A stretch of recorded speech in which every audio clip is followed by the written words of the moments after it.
Bienvenidos al módulo 2, en el cual vamos a ver patología respiratoria más frecuente en pediatría. Yo soy Lino Yole Palacio y junto con la doctora Sol Cabezas Hurtado vamos a hablar sobre las patologías respiratorias más frecuentes en los pacientes pediátricos y su manejo inicial. La dificultad respiratoria es un estado anormal que puede verse afectada a la frecuencia respiratoria o puede presentar esfuerzo respiratorio tiraje por utilización de los músculos accesorios. Comprende una serie de signos que van desde la taquipnea hasta una respiración agónica. Puede ser que sea un esfuerzo respiratorio inadecuado generando hipoventilación o una frecuencia respiratoria inadecuada, una bradipnea o una respiración irregular.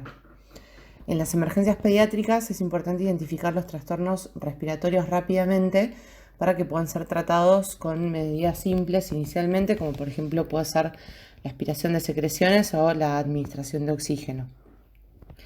En lactantes y en niños, una dificultad respiratoria puede derivar rápidamente en una insuficiencia respiratoria y así en un paro cardíaco. Cuanto más rápido se detecte la dificultad y se inicie el tratamiento adecuado, mayor es la probabilidad de que tenga un desenlace favorable. También es importante saber reconocer, de acuerdo a las necesidades de nuestro paciente, a qué centro debe ser trasladado para recibir dicha atención. Las diferencias entre dificultad e insuficiencia respiratoria es que en la dificultad respiratoria vamos a tener una vía aérea que está abierta y es mantenible. La frecuencia respiratoria puede ser, por lo general, taquipnea, puede ser normal. La mecánica ventilatoria va a tener mucho tiraje, mucho esfuerzo con utilización de músculos accesorios, que pueden ser, por ejemplo, tiraje subcostal, tiraje intercostal, tiraje generalizado ya cuando se utiliza hay un esfuerzo respiratorio supraclavicular, y universal o aleteo nasal es cuando ya la dificultad es mucho mayor. Después, en cuanto a la entrada de aire, suele haber buen movimiento de aire, puede estar asociado o no a distintos rales o distintos sonidos sobreagregados a la respiración, pero por lo general tiene un buen movimiento de aire. En cuanto a la frecuencia cardíaca, se la va a ver aumentada y lo que van a tener es una coloración de tipo pálida. La conciencia van a tener ansiedad, agitación o irritabilidad. En cambio, en la insuficiencia respiratoria, la vía aérea no es mantenible, la frecuencia respiratoria puede generar bradipneas o apneas. Ya la mecánica ventilatoria va a tener menor tiraje por agotamiento, puede generar una apnea y la entrada de aire va a ser nula o muy escasa. También produce bradicardia, cianosis y ya la conciencia se va a ver bastante alterada, produciendo somnolencia, letargo y ausencia de respuesta.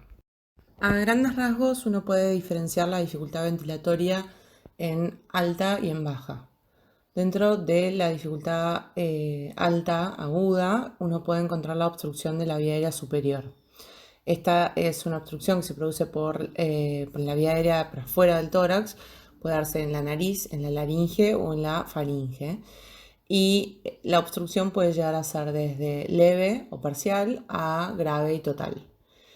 Las causas más comunes de la obstrucción de la vía aérea superior son la aspiración de un cuerpo extraño, que por ejemplo puede ser comida o un objeto pequeño, o una infección, que es lo más frecuente, croup o faringitis o epiglotitis, o también tumefacción de la vía aérea, que puede ser anafilaxia o hipertrofia amigdalina. Otras causas pueden ser tumoraciones o masas que compriman la luz, como por ejemplo el absceso periamigdalino o retrofaringio o un tumor.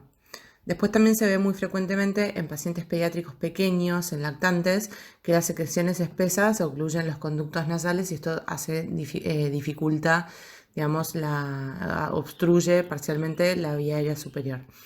Y después las anomalías congénitas, como por ejemplo una estenosis subglótica, que bueno, puede ser congénita o puede ser también por posintubación endotraqueal, la laringomalacia, producen un estrechamiento de la vía aérea, también así generando una obstrucción parcial de la vía aérea. Inicialmente, en la emergencia no se requieren estudios complementarios iniciales para realizar el diagnóstico. Ya con los signos de la clínica que presentan estos pacientes, ya uno puede inferir de qué tipo de obstrucción se está tratando. Los signos de la obstrucción de la vía aérea superior van a producir un aumento de la frecuencia y esfuerzo respiratorio, pueden tener tiraje que va desde subcostal, intercostal, generalizado o universal con aleteo, como habíamos dicho antes. Pero lo más frecuente o más característico, digamos, es el estridor. Estos pacientes van a presentar un estridor a predominio inspiratorio, aunque si la obstrucción es mayor puede llegar a darse en ambos tiempos. También pueden presentar un cambio de voz, una difonía o ronquera, esto se da más que nada en patología de tipo infecciosa, presentando una tos metálica o tos de perro, también mayormente conocida. Pueden presentar cialorrea, pueden ocultarse también roncus o estertores gruesos y en casos de obstrucción por un cuerpo extraño puede verse disminuida la entrada de aire a la auscultación. Durante este módulo, a medida que vamos hablando sobre las medidas generales o manejo inicial o las distintas terapéuticas que uno puede llegar a realizar sobre la vía aérea de un paciente, es siempre asumiendo que es un paciente que no está en paro respiratorio, que no está en insuficiencia respiratoria, sino que están con una dificultad respiratoria. Esto aviso porque no voy a estar repitiendo todo el tiempo en cuanto al ABC o ver de que la vía aérea sea permeable. Eso se da por hecho de que esa primera etapa ya se realizó y se considera que es un paciente con simplemente dificultad respiratoria. Esto va a ser así, el único caso en el que se modifica es en la obstrucción completa de la vía aérea superior, en la que ahí vamos a ver la maniobra de Heimlich. Pero el resto, para avisar de que no voy a estar repitiendo el tema del ABC, ¿sí? Bueno, en este caso, por ejemplo, de una obstrucción de la vía aérea superior, primero es importante dejar que el paciente pediátrico se ubique en una posición que esté cómoda. Es importante tratar de tranquilizar a este paciente porque al ponerse más nervioso y al aumentar el llanto, los gritos, puede empeorar el edema de la vía aérea superior y así la obstrucción. Por ejemplo, si está cómodo en los brazos de sus padres, que estén en los brazos de sus padres, ¿sí? Siempre y cuando uno no tenga que hacer una intervención, como dijimos recién, en caso de un paro respiratorio, los pacientes pueden estar semisentados en brazos de los padres o la posición que estén más cómodos. Bueno, recordad de tratar de minimizar la agitación. Entonces, por ejemplo, si es un bebé pequeño y una nebulización lo asusta mucho, bueno, buscar otra manera u otro tratamiento para no empeorar la obstrucción. Decidir si es necesario, esto que decíamos recién, un dispositivo complementario o avanzado para la vía aérea y después evaluar la necesidad de realizar una aspiración de secreciones. Cuando uno realiza la aspiración de secreciones debe hacerse siempre de forma superficial, como para aliviar la obstrucción parcial que presenta ese paciente, pero no tanto como para generar mayor edema de la mucosa. En caso de las obstrucciones por infecciones virales, además del manejo inicial, que eso se va a dar de modo general para todo tipo de obstrucción de la vía aérea, vamos a dividirlos en tos laringia sin signos de dificultad respiratoria y tos laringia con signos de dificultad respiratoria. Cuando un paciente está sin signos de dificultad respiratoria, se considera que es una laringitis de tipo leve o leve moderada y se puede iniciar corticoides por vía oral o si no pueden hacerse nebulizaciones con budesonide y evaluando la evolución del paciente se da alta con las pautas de alarma correspondientes a sus padres. En cuanto a la tos laringia con signos de dificultad respiratoria, que ya habíamos dicho, por ejemplo, aumento de la frecuencia, tiraje, estridor en reposo, uno puede realizar o inicialmente una nebulización con budesonide o nebulizar con adrenalina junto con un corticoide vía oral. Estos pacientes van a permanecer en observación en la guardia y si no hay una mejoría clínica se va a decidir la internación. Con respecto a los corticoides por vía oral, se va a dar betametasona, es lo más frecuente. Betametasona, una gota kilo dosis, se puede administrar cada 8 horas y por lo general son tratamientos cortos de 3 a 5 días. Si no, también puede darse meprednisona vía oral, se va a dar cada 12 horas y se calcula 1 o 2 miligramos por kilo por día o sería el equivalente a 3 gotas por kilo por día. Después está corticoide nebulizado, que es budesonide, que se va a administrar de forma sin dilución a modo de 2 miligramos, independientemente del peso o de la edad. Esto está demostrado que va a disminuir la tasa de complicaciones y de reconsultas por inflamación de la vía aérea superior. Y como dijimos previamente, en los casos que son más graves, asociados a los corticoides por vía oral, se va a realizar nebulización con adrenalina, que lo que se realiza es una ampolla de adrenalina de 1 mililitro, se la va a diluir en 9 mililitros de solución fisiológica, como se hace la dilución para soporte vital avanzado, y esta solución de 10 mililitros se van a dividir en 3 y se van a hacer 3 nebulizaciones de 3 mililitros cada una. Va a quedar un poco excedente, pero se hacen estas 3 nebulizaciones cada 10 minutos separadas o más. Y es un paciente que va a permanecer en observación en la guardia, porque esta medicación administrada de esta manera puede producir temblores y desconfort en el paciente, no tanto por complicaciones de gravedad, pero sí para ver la evolución y ver de que no vuelva a inflamarse esa vía aérea. En cuanto a la aspiración por cuerpo extraño, es una patología que es muy frecuente en los pacientes. Muchas veces lo más frecuente es de que ingieran un cuerpo extraño y vaya a la vía digestiva, pero también la aspiración es algo que es frecuente y es algo que presenta mucha morbimortalidad. Este tipo de lesión no intencional pueden ser por cuerpo extraño, de todo tipo de variables, de alimentos hasta juguetes, pueden ser pilas. Y los más peligrosos para la vía aérea son los que son redondeados, de superficie lisa, que no se fragmentan y no se comprimen. Estos son los que por lo general producen una obstrucción total o completa de la vía aérea. Los síntomas que va a presentar un paciente con aspiración por un cuerpo extraño va a depender de dónde esté la obstrucción. Si es laringotraqueal, va a presentar tos, estridor inspiratorio, afonía, tiraje y cianosis. Si es a nivel bronquial, que es lo más frecuente, y más frecuente aún en el bronquio derecho que en el izquierdo, van a presentar tos, tiraje, hemóptisis, ruidos respiratorios disminuidos en ese sector, cianosis y fiebre. Ya a medida que va bajando en la vía aérea inferior, que es más raro todavía, tienen que ser de tamaño muy pequeño, que es en el 1% de los casos, va a presentar tos seguida. Muchas veces no se asocia los padres pueden pensar que fue un atragantamiento y que resolvió, y por ejemplo al mes o a las 2 semanas presenta al paciente una neumonía y se ve una hiperinsuflación de un sector del pulmón. En la obstrucción parcial o incompleta de la vía aérea, el paciente va a presentar tos, va a presentar llanto, puede tener una respiración efectiva, si bien puede ser con estridor. Lo importante es estimular a que siga tosiendo, no golpearle la espalda del paciente, pues puede hacer que ese cuerpo extraño, ese objeto se mueva y ingrese más en la vía aérea y haciendo una obstrucción completa. Entonces dejar que siga tosiendo y observar. Si el paciente se agota y de repente la tos empieza a hacerse inefectiva, en ese caso hay que valorar a ver si el nivel de la conciencia del paciente modifica como para iniciar las maniobras de desobstrucción de la vía aérea que vamos a ver ahora a continuación.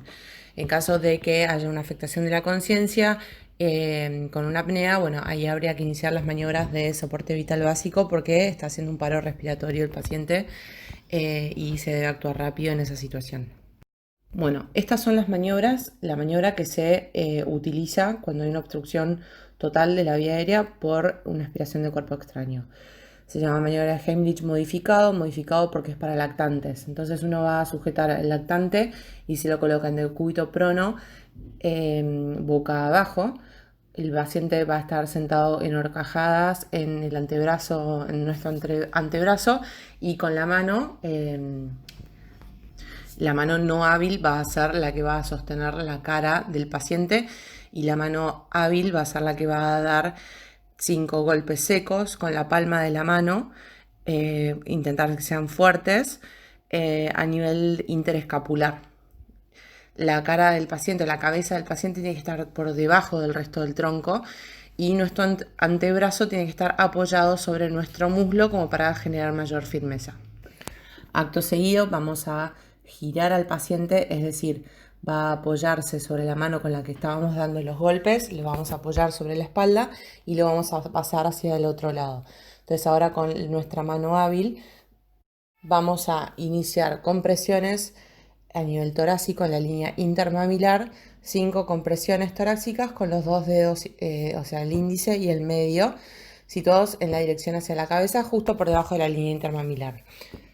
Al igual que en la maniobra anterior, hay que lograr que la cabeza esté más baja que el tronco. En ese caso, si se mueve el cuerpo extraño, para que idealmente salga y desobstruya. El objetivo de esta maniobra no es sacar el cuerpo extraño, sino es desobstruir la vía aérea. Entonces, si nosotros vemos que el paciente responde, de repente no está cianótico o llora o se ve movimiento respiratorio, no importa que no haya salido el objeto o el cuerpo extraño, sí que el paciente esté respirando nuevamente y tenga una buena ventilación. Es un paciente que va a tener que ser internado y observado para ver complicaciones y también para retirar el cuerpo extraño o lo que quedó del cuerpo extraño.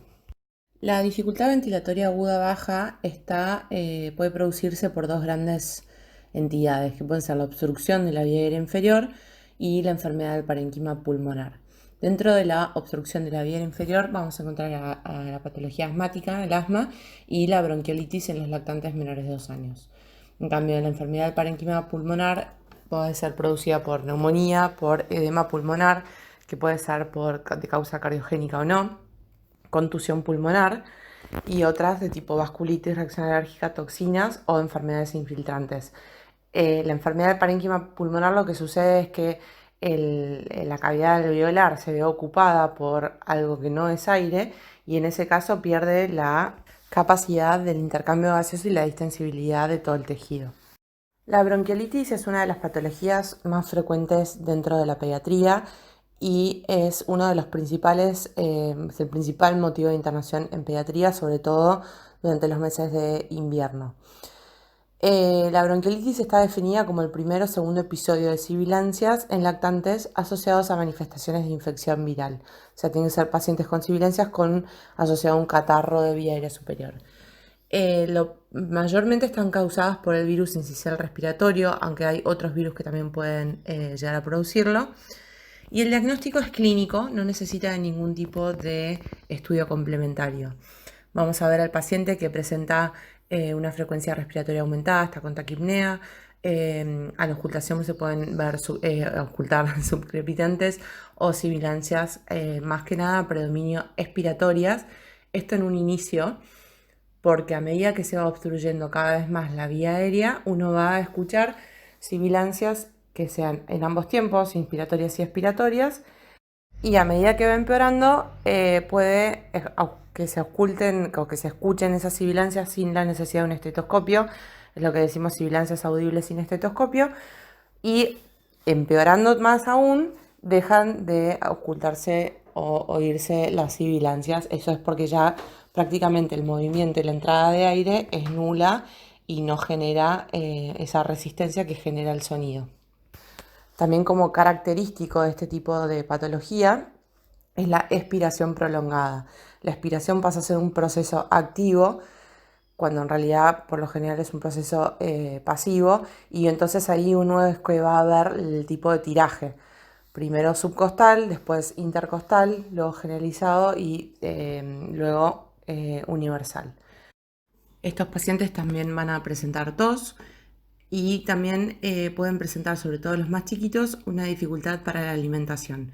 Esto se va a dar por dos motivos. Uno, por la obstrucción por secreciones de la vía aérea superior, o sea, de las fosas nasales por rinitis, y la otra es por la frecuencia respiratoria aumentada. En los pacientes a cualquier edad, pero más que nada en los pacientes pediátricos muy pequeños, si tienen si tienen la frecuencia respiratoria muy aumentada, se les va a dificultar mucho la coordinación de respiración de eglución y ahí van a presentar un alto riesgo de asfixia o de aspiración por el alimento. Entonces también tener en cuenta eso, y también el rechazo al alimento, la irritabilidad por la hipoxemia y somnolencia. Con respecto al tratamiento de la bronquiolitis, inicialmente el pediatra o el médico de urgencias, utilizando la forma del triángulo de evaluación de pediatría, en la cual el médico va a poder determinar el grado de afectación que tiene ese paciente y así ver qué conductas a seguir. Es decir, que el diagnóstico, además de ser clínico, también lo es la gravedad del paciente. A lo sumo se utilizará la saturación de oxígeno. Por ejemplo, en pacientes que en mayores de 6 meses, pero que tienen una frecuencia respiratoria entre 30 y 40, se va a considerar que son bronquiolitis leves, manteniendo una saturación de oxígeno por arriba de los 92-94%. No se considera hipoxemia y entonces es un paciente que puede tener un tratamiento de tipo ambulatorio con pautas de alarma y tratamiento sintomático. Ahora, en cambio, si nosotros vemos un paciente que la frecuencia respiratoria es mayor a 40-50, con marcado tiraje, con sibilancias audibles sin estetoscopio, es un paciente que probablemente su saturación de oxígeno sea baja, de por debajo de los 92 grados, 92%, por lo que va a tener una hipoxemia. Entonces es un paciente que se va a tener que internar para el tratamiento con oxígeno. Además, también se van a aplicar las medidas o tratamiento inicial o manejo inicial en todos los pacientes. Por ejemplo, que el paciente esté cómodo, puede ser una postura semisentada o puede ser en brazos de los padres. Aspirar las secreciones si es que estas generan molestias, siempre y cuando las aspiraciones sean superficiales y no muy frecuentes. Y otra cosa que es muy importante es mantener una buena hidratación. Ofrecer que las tomas de estos pacientes sean más espaciadas y en menor volumen para así no generar una distensión abdominal que va a dificultar también la expansión, la excursión de las bases pulmonares, y evaluar si no es necesario colocarle una sonda nasogástrica para administrarle la leche o endovenoso para una buena hidratación. La vía oral va a estar contraindicada si la frecuencia respiratoria es mayor a 60 o más. Esto es porque la coordinación entre la deglución y la respiración se ve alterada por la velocidad con la que esta sucede y entonces tiene mayor riesgo de aspiración. Con respecto al oxígeno, se le va a indicar a estos pacientes en los que tengan una saturación de 92% o menos. Puede pasar que algunos pacientes saturen 93%, pero se lo ve con marcado tiraje, con rechazo al alimento. Bueno, entonces son pacientes que igualmente, si bien no están desaturando, a lo mejor están compensando su falta de oxígeno por una frecuencia cardíaca muy alta o por un malestar en general. Entonces son pacientes que también van a necesitar oxígeno. Este oxígeno puede ser administrado con una cánula nasal que se va a colocar entre 1 y 3 litros por minuto, que no generen molestias y que no desature el paciente. En caso de requerir mayor volumen de oxígeno, se puede colocar una máscara. Por lo general, estos pacientes son muy pequeños para una máscara de Venturi o máscara común. Entonces, en ese caso, ya directamente se pasa a una máscara con reservorio, con bolsa de no reinhalación, aportando de alto flujo. Pasadas las 4 horas en las que estos pacientes cuentan con oxígeno y no presentan mejoría clínica, hay que considerar la opción de pasarlos a cánula de alto flujo. Estas cánulas son muy utilizadas cada vez con mayor frecuencia en los niños con una bronquiolitis entre moderada y grave. Consisten en aportar un flujo de oxígeno que puede estar o solo mezclado con aire, por lo general es mezclado con aire, y este aire va a estar humidificado.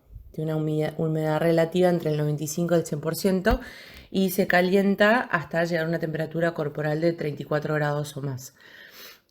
Al generar que el oxígeno sea caliente y humidificado, hace que sea mucho más tolerable este tratamiento para el paciente y se pueden dar flujos altos. Por ejemplo, en los lactantes pueden ser superiores a 2 litros por minuto y en los niños mayores a 6 litros por minuto. Lo que generan las cánulas de alto flujo es mejorar un patrón respiratorio y el confort del paciente, haciendo que puedan alimentarse precozmente vía oral y bajando las necesidades de oxígeno. Con respecto a los broncodilatadores que antes se utilizaban de manera metódica en pacientes con bronquiolitis, ahora está en revisión. Se ve que no hay evidencia alguna de que otros fármacos u que otras medidas terapéuticas puedan modificar la evolución de esta enfermedad. Tampoco lo es la humidificación, o sea, realizar vapor en el domicilio o nebulizaciones con otros medicamentos, por lo que los broncodilatadores no están recomendados. En los únicos casos en los que a un paciente se puede llegar a ver beneficiado es en los pacientes que son mayores de 1 año, que tienen antecedentes personales de haber tenido bronquiolitis o casos de bronquiolitis a repetición, o un antecedente familiar de asma o de atopía, o que el episodio de bronquiolitis suceda fuera del periodo invernal, o sea, que no sea producido por el virus incisional respiratorio, lo que uno asume de que puede llegar a presentar algún tipo de beneficio con este tratamiento.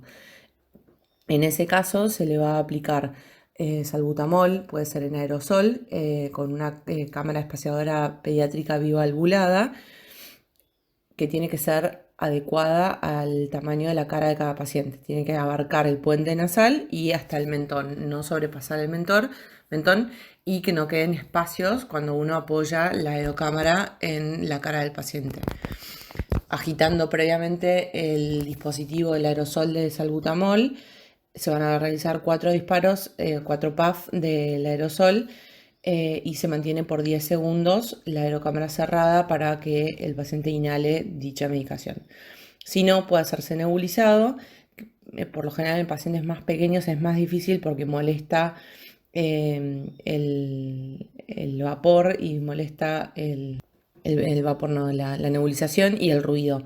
Pero en caso de ser tolerado se puede administrar el salbutamol a modo de 1 gota por kilo hasta máximo 15 gotas, diluido en 2 a 3 mililitros de solución fisiológica, y esto máximo cada 4 o 6 horas.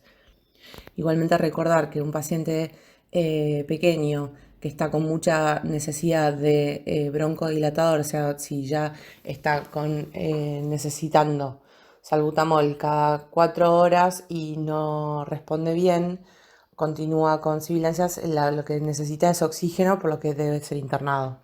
Cuando no se constata una respuesta inicial a los broncodilatadores, o sea, por ejemplo, si uno ve a un paciente con bronquiolitis, uno puede intentar realizar una serie con salbutamol, y si el paciente no presenta ninguna respuesta, ninguna mejoría, directamente discontinuar ese tratamiento y no seguir administrándoselo, porque no le va a generar beneficios y puede aumentarle sí la frecuencia cardíaca y generar molestias. En cuanto a otros tratamientos farmacológicos, como por ejemplo mucolíticos, expectorantes, jarabes para la tos, antitusivos, antibióticos, broncodilatadores orales o en vapor, bromuro y pratropio, o los corticoides, en este tipo de pacientes no estarían indicados, es más, están contraindicados. Y lo único que sí puede llegar a hacer son los antibióticos, pero en caso de que uno esté asociado a una infección concomitante, que uno piense que tiene una bronquiolitis y además una neumonía o una otitis. Los criterios para la internación son que el paciente tenga factores de riesgo preexistentes como cardiopatías, enfermedad pulmonar crónica como una displasia broncopulmonar o una fibrosis quística, inmunodeficientes o pacientes que sean prematuros menores de 35 semanas. En lactantes menores de 6 semanas, independientemente del grado de estrés, deberían ser internados por lo menos para observar y ver de que no complique la evolución en los siguientes días, dado que lo más frecuente o el pico de la enfermedad se ve entre los 3 a 6 días, que es por lo general cuando consultan. Que haya habido un periodo de apnea, ya sea presenciado por los padres o relatado por los padres o por el sistema de salud. Ese paciente debe ser internado para estudio y control. Que tenga una alimentación inadecuada o rechazo al alimento o episodio de atragantamiento. Que requiera oxígeno, que necesite oxígeno porque presenta una saturación menor de 92. O que el paciente tenga un entorno social que no sea muy favorable, en el cual el acceso al sistema de salud es muy distante, es muy complicado, o que los padres no entiendan las consignas o las pautas de alarma sobre cuándo concurrir en caso de una complicación. Otro tipo de obstrucción de la vía aérea inferior va a ser el asma, que es un síndrome clínico caracterizado por una inflamación de la vía aérea. Va a producir dificultad respiratoria, sibilancias, tos y sensación de opresión torácica y disnea. Muchas veces esta inflamación crónica puede conducir a una remodelación irreversible de la vía aérea, que va a condicionar la limitación de la función pulmonar a futuro. Y estas exacerbaciones o crisis asmáticas son episodios que van a presentar un empeoramiento del estado basal de la inflamación crónica de este niño asmático y precisan de una atención y un tratamiento médico rápido para el alivio de estos síntomas. Muy frecuentemente estos son pacientes que cuando llegan a la sala de urgencias o cuando solicitan una asistencia médica van a tener alterado algunos de los aspectos del triángulo de evaluación pediátrica. Por lo general, el componente respiratorio es el que está afectado. En caso de que ya el componente de la conciencia esté afectado, es que ya es un caso muy grave. Como decíamos recién, a la hora de hacer el triage del paciente asmático, viendo el triángulo de evaluación pediátrica, la afectación que más se va a afectar va a ser la respiratoria y la que menos es la apariencia y la circulación. Entonces, por ejemplo, en el nivel 1 va a haber un paciente con paro cardiorrespiratoria, entonces en ese caso la atención médica va a ser inmediata. El segundo nivel puede presentar un distrés respiratorio y ahí máximo debe ser atendido en 15 minutos. Si presenta solamente dificultad respiratoria, la atención máxima debe ser en 30 minutos. O si el paciente está estable y presenta síntomas respiratorios como tos y bilancias, tiene que ser atendido dentro de la hora o las 2 horas. No más que eso, porque como habíamos dicho previamente, estos pacientes pueden modificar rápidamente el estado de dificultad respiratoria a insuficiencia respiratoria. Los factores de riesgo de los pacientes asmáticos para presentar un episodio o una crisis asmática de asma grave es en pacientes que hayan ya tenido previamente crisis graves o que hayan presentado un empeoramiento muy rápido con necesidad de ingresar a terapia intensiva, que tengan 2 o más hospitalizaciones o que hayan ido 3 veces o más a la guardia en el último año, múltiples visitas a la guardia en el último mes, que no estén utilizando corticoides inhalatorios o que estén usando corticoides sistémicos. El corticoide inhalatorio sería el tratamiento preventivo, que es lo que va a producir o frenar la inflamación de la vía aérea. En cambio, el corticoide sistémico significa que viene con un episodio ya previo reciente. Que tengan también inadecuado seguimiento, que no tengan buena adherencia al tratamiento, que utilicen por demás el salbutamol, más que nada en el último mes, y que tengan un acceso limitado a los centros de salud. En el tratamiento, además de las medidas de manejo inicial, vamos a aportar oxígeno. El objetivo es mantener una saturación por arriba del 92%. Este debe administrarse humidificado con el dispositivo que sea más cómodo para el paciente. Hay pacientes que prefieren cánula nasal, otros prefieren máscara Venturi o sienten mayor alivio con la bolsa de reservorio porque le da mayor flujo de oxígeno. Si no, también puede darse con cánula de alto flujo y tener en cuenta que si la saturación de oxígeno, estando con máscara con reservorio, con CAFO, persiste siendo por debajo de 93-94 y los síntomas respiratorios continúan siendo con un gran esfuerzo respiratorio y gran tiraje, ese paciente debe ser considerado para una ventilación no invasiva o una derivación a terapia intensiva pediátrica. Con respecto al salbutamol, este va a ser administrado el aerosol con la aerocámara espaciadora. La cantidad de puffs que se pueden administrar en este caso pueden ser considerados, depende del peso del paciente. Se divide el peso del paciente dividido 3, teniendo en cuenta que mínimo van a ser 5 puffs y máximo 10. Considerar que una dosis, o sea un puff, son 100 microgramos de salbutamol. Después, también puede administrarse nebulizado con la dosis que también se calcula por el peso, como en todo en pediatría. Siendo la solución de 5 miligramos mililitros, la dosis es de 0,15 miligramos por kilo, un mínimo de 2,5 miligramos y un máximo de 5 miligramos. O si no, la forma más fácil es, teniendo menos de 20 kilos, se le va a administrar al paciente 0,5 mililitros, que es 2,5 miligramos, y en mayores de 20 kilos se dan 1 mililitro, que es lo mismo que 5 miligramos. Esto siempre va a estar diluido con 2 a 3 mililitros de solución fisiológica. Nebulizar el salbutamol, administrarlo nebulizado con oxígenos que tengan flujos de 6-8 litros minuto. Esto es para que las partículas sean más pequeñas y puedan acceder a la vía aérea distal. Y el tratamiento inicial, por lo general lo que se realiza en pediatría se llamaba la serie o seriada con salbutamol, que se van a hacer 3 dosis de salbutamol, ya sea en aerocámara o en nebulizador, dentro de la primera hora. O sea, se realiza una nebulización o unos puffs cada 20 minutos, 3 veces, y se ve cómo respondió a este tratamiento inicial. Los corticoides en esta patología son muy útiles y se ve una gran mejoría. Estos pueden ser administrados vía oral o vía endovenoso. No se ve una modificación en cuanto a la respuesta. Sí, lo que va a modificar es la capacidad del paciente de, según su frecuencia respiratoria, de que tenga la vía oral habilitada o no.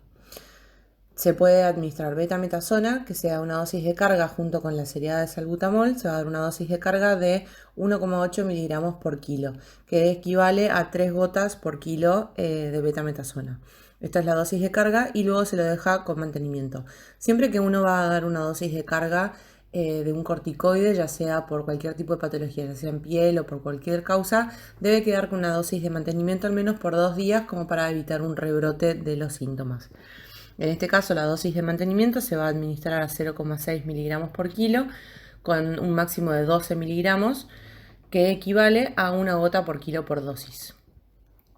Otro corticoide que se puede administrar vía oral es la prednisona o meprednisona, que se da una dosis inicial de entre 1 o 2 miligramos por kilo y también se mantiene entre 3 a 5 días a 1 o 2 miligramos por kilo por día. Es decir, la dosis de carga inicial se da 2 miligramos por kilo y después en una dosis y después de mantenimiento se va a dar 1 o 2 miligramos por kilo dividido en 2 dosis, ¿sí? O sea, serían 1 miligramo o 0,5 miligramos por kilo por día.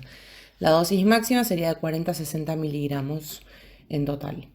Y después, los corticoides que se pueden administrar de vía endovenosa es la hidrocortisona, que este es un corticoide que tiene una vía media corta, pero es de inicio de acción rápido y se utiliza bastante para las dosis de carga o los rescates en las crisis asmáticas graves y se administra a una dosis de 1 a 5 miligramos por kilo por dosis. Después la dexametasona, que se utiliza más para el mantenimiento durante la internación de un paciente, se puede administrar 0,6 miligramos por kilo cada 6 horas de dosis de mantenimiento. Y ya tiene una vida media un poquito más larga, que es de 18 a 36 horas, por lo cual se pueden espaciar un poquito más las dosis. Al tratamiento con el oxígeno, salbutamol y corticoides puede agregarse el bromuro de ipratropio, más que nada en los pacientes que están con una crisis que sean de tipo moderada o grave. El bromuro de ipratropio es un agente anticolinérgico que tiene una acción broncodilatadora que es más lenta que los beta-2 agonistas, que el salbutamol, pero es bastante prolongada y también puede administrarse junto con las series de salbutamol, y la administración conjunta produce una mejoría más rápida de los síntomas y de la función respiratoria y baja la tasa de hospitalización y la cantidad de reconsultas por complicaciones de las crisis asmáticas. Y luego llegamos al sulfato de magnesio, que esta medicación está recomendada solamente en los pacientes que tienen crisis asmáticas graves y se administra más que nada durante la internación en los pacientes en los que los tratamientos de rescate inicial no responden y continúan con hipoxemia marcada. Se va a administrar una dosis única de 40 miligramos por kilo de forma endovenosos, máximo se van a administrar 2 gramos en una infusión lenta de mínimo 20 minutos. Durante el pasaje de esta medicación uno debe monitorizar la tensión arterial porque pueden producir hipotensión y lo único que está contraindicado en pacientes con insuficiencia renal. Este cuadro, que fue obtenido de la Guía Española de Emergencias Pediátricas, lo que hace primero es dividir el paciente que está estable con dificultad respiratoria del paciente inestable. Como mencionamos al principio de esta charla, el paciente inestable con fallo respiratorio, bueno, la estabilización que va a ser precoz, con la monitorización y apertura de la vía aérea, asegurar la vía aérea, colocar oxígeno, canalizar una vía, y luego ahí aparece salbutamol más hipratropio, el tratamiento específico de la crisis asmática. En cambio, en el paciente que ya está estable, con dificultad respiratoria, hay que evaluar primero el nivel de gravedad, evaluar los antecedentes, la historia clínica, la exploración física, y luego de eso ver si son pacientes de tipo leve, se puede administrar salbutamol o corticoides vía oral de forma ambulatoria y dar pautas de alarma a los familiares, con un seguimiento y un control de las 24 a 48 horas. En caso de ser crisis asmáticas de moderada a grave, son pacientes que van a requerir una hospitalización, que van a necesitar oxigenoterapia, salbutamol más hipratropio o corticoides que sean orales o endovenosos, y evaluar la necesidad de aumentar la complejidad pasando sulfato de magnesio dentro del hospital. Siempre recordar que en los pacientes en los que la evolución no es muy buena, es preferible realizar un traslado al hospital y permanecer hospitalizados bajo observación a que puedan tener un desenlace o complicaciones más rápidas. En las enfermedades del parénquima pulmonar están incluidas las enfermedades que afectan el parénquima o el tejido pulmonar. Estos pulmones se van a volver más rígidos por la acumulación de líquido o pus en los alvéolos o en el intersticio o ambos, y que van a requerir un mayor esfuerzo respiratorio en ambos tiempos, tanto en la inspiración como en la expiración. Las causas más frecuentes de este tipo de patología van a ser las neumonías, ya sean virales, bacterianas o químicas o por aspiración, el edema pulmonar, que puede ser cardiogénico y no cardiogénico, la contusión pulmonar y otras de tipo vasculitis, las reacciones alérgicas, toxinas o enfermedades infiltrantes. Al presentar una ocupación alveolar, esto va a disminuir la difusión de oxígeno o el intercambio gaseoso que tenemos en nuestros alvéolos, lo que va a producir una marcada hipoxemia, y también se va a observar el tiraje y la utilización de los músculos accesorios. También va a producir taquipnea, que es bastante común y marcado, y algo bastante característico más que nada de la neumonía es en los pacientes que tratan de contrarrestar el colapso del alvéolo que está siendo comprimido o ocupado por otra sustancia que no es el oxígeno, no es el aire. El paciente va como a respirar con un mayor esfuerzo para mantener una presión elevada al final de la expiración. Se va a manifestar como un quejido, que se va a escuchar al paciente haciendo un quejido durante las respiraciones. En cuanto al tratamiento, bueno, el manejo inicial de las dificultades respiratorias, mantener al lactante en una postura cómoda, aspirar las secreciones siempre que sean superficiales, asegurar una buena hidratación, recordar que está contraindicada la vía oral si la frecuencia respiratoria es mayor a 60, evaluar la necesidad del aporte de oxígeno y luego tratar la causa específica de este tipo de distrés respiratorio. El control respiratorio alterado es cuando el esfuerzo respiratorio que presenta el paciente es inadecuado. Muchas veces los padres consultan porque el paciente respira raro y no saben si es porque respira muy rápido, respira muy lento o respira superficial. Pueden haber periodos en los que va modificándose la frecuencia cardíaca, respiratoria, o el esfuerzo respiratorio, teniendo aumentos y luego disminuciones de las frecuencias o disminución del esfuerzo. Muchas veces el efecto en general de las respiraciones, ya sea primero por taquipnea y luego taquicardia, hacen que generan una hipoventilación como un efecto neto de este tipo de respiración. Y esta hipoventilación va a generar hipoxemia y también hipercapnia en los pacientes. La gran mayoría de las veces el control respiratorio cuando está alterado se debe a que se vea alterada la función neurológica, por lo que deben descartarse trastornos neurológicos como por ejemplo convulsiones, infecciones del sistema nervioso central en pacientes que presentaron un traumatismo craneoencefálico grave, tumores cerebrales, hidrocefalia, enfermedad neuromuscular. También las anomalías metabólicas. Es muy importante tener esto en cuenta, por ejemplo, en la cetoacidosis, en el debut diabético de los pacientes pediátricos y también con las sobredosis farmacológicas.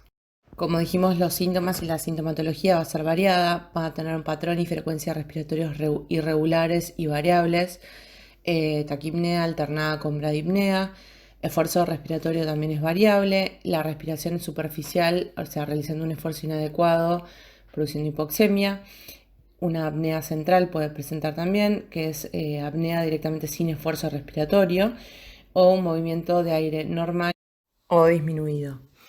Con respecto al tratamiento de este tipo de patología, va a ser siempre enfocado a la causa. Igualmente, siempre colocar oxígeno, monitorar la saturación, controlar de que la saturación sea mayor de 92% y luego enfocarse en la causa. En este cuadro van a ver los distintos signos clínicos que van a presentar los distintos tipos de entidades que producen dificultad respiratoria en los pacientes pediátricos, siendo el denominador común que la frecuencia cardíaca por lo general suele estar inicialmente aumentada para luego estar disminuida cuando uno se acerca a la insuficiencia respiratoria. Lo mismo la piel, inicialmente palidez, luego cianosis, eso en todas las patologías, y la alteración neurológica al final como consecuencia de una hipoxemia irreversible. En los pacientes pediátricos que presentaron un trauma y deben requerir un manejo de la vía aérea, estos pacientes van a ser evaluados dentro del triángulo de la evaluación pediátrica como inestables. Es por eso que hay que empezar a evaluar el ABCDE y desde ahí, desde el inicio, ver qué conductas pueden llegar a realizarse en estos pacientes inestables. Por ejemplo, oxígeno, monitorización o colocación de una vía periférica. Pero son pacientes que deben ser considerados de gravedad. Y la vía aérea en pediatría por lo general suele ser un poco más complicada y más que nada en trauma. Por eso es importante conocer estos conceptos para tener un buen manejo inicial. Durante la evaluación primaria debe primero inicialmente descartar alguna obstrucción de la vía aérea que requiera maniobras iniciales precoces en el momento en el que uno ve la obstrucción de la vía aérea. Ya puede ser por aspiración de secreciones y en ese caso se realizará una aspiración en ese momento. En cuanto a la B, la valoración de la respiración, uno va a observar la inspección del tórax, la posición de la tráquea, a ver si hay ingurgitación yugular o no, si presenta hematomas, contusiones, laceraciones, si hay simetría en la excursión torácica, profundidad y regularidad de las respiraciones y a nivel y después palpación, si presenta desniveles, si hay fracturas, si se palpa una crepitación por un enfisema subcutáneo. En cuanto a la vía aérea y la inmovilización cervical, en todo paciente que haya tenido un traumatismo de alta energía, que sea posible que haya tenido una lesión medular o que esté disminuido el nivel de conciencia, debe realizarse la inmovilización cervical.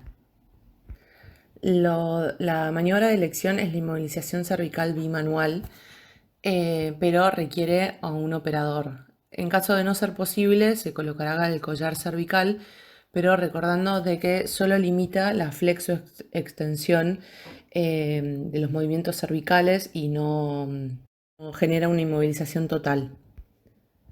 De ser posible la inmovilización cervical bimanual, uno debe colocarse en la cabecera del paciente y con una mano de cada lado del cuello sujetar de ambos lados e imposibilitar cualquier tipo de movimiento.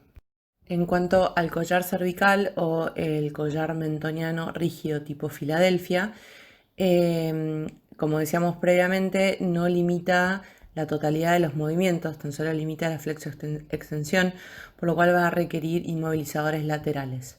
También es necesario que se coloque el tamaño adecuado al paciente, que para elegir ese collar adecuado debe tener un ancho similar entre la distancia del ángulo mandibular hasta la base del cuello. Se puede calcular con los dedos de la mano.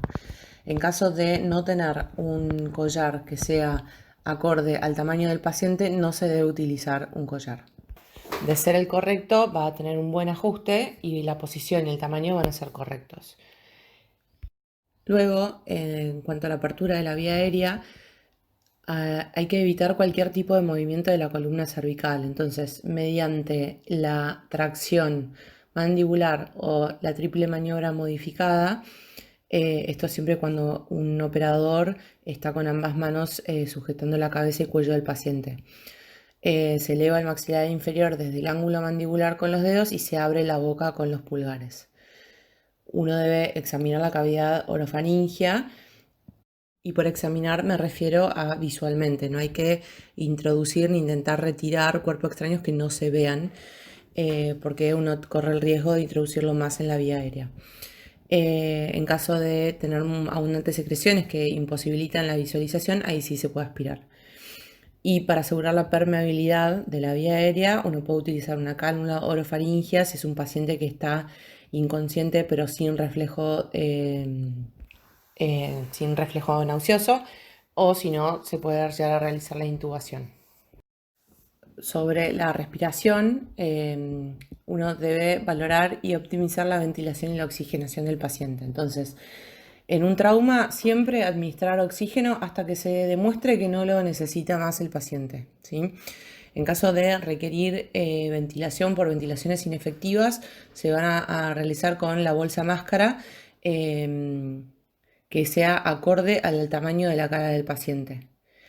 Y uno debe descartar y tratar las lesiones que son de riesgo inminente de muerte, como por ejemplo neumotórax a tensión. En ese caso se realizará una toracocentesis inmediata en el segundo espacio intercostal de la línea media clavicular, utilizando el catéter de gran calibre, el mayor calibre que tengan.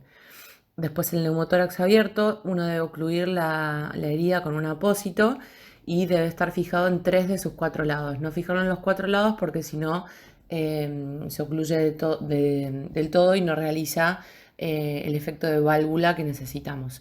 Idealmente cubrir ese apósito con más cinta para que no ingrese aire a través del medio del apósito. Después, en caso de un hemotórax masivo, se tendrá que colocar un drenaje pleural en el quinto espacio intercostal de la línea medio axilar, y tratar el shock asociado y todos los otros síntomas asociados.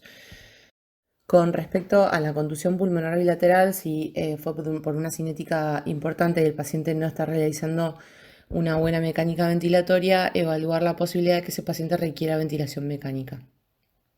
Después podemos observar, ya es más raro, pero el tórax inestable o el bolet costal. En este caso, administrar analgesia en el momento al paciente y evaluar si presenta respiraciones efectivas o no. En este cuadro también de la guía española podemos ver que el manejo inicial de la vía aérea va a ser con el control cervical, inmovilización manual. Y recordar siempre aportar oxígeno por máscara con reservorio a todo tipo de paciente, mantener la monitorización y colocar 2 vías periféricas idealmente. Si no se puede 2, que sea al menos una. Luego evaluar la apertura de la vía aérea más la aspiración de las secreciones y evaluar la necesidad de una cánula orofaringia. En caso de la obstrucción, que haya una obstrucción de la vía aérea o una vía aérea difícil, evaluar de no ser necesaria una vía aérea quirúrgica. Luego, en cuanto a la ventilación, identificar las causas de riesgo inminente de muerte y tratarlas en el momento, como por ejemplo el neumotórax a tensión o el neumotórax abierto, el neumotórax masivo o el bolet costal. Y luego va a continuar con la circulación y el resto de la evaluación inicial del paciente politraumatizado. Muchas gracias.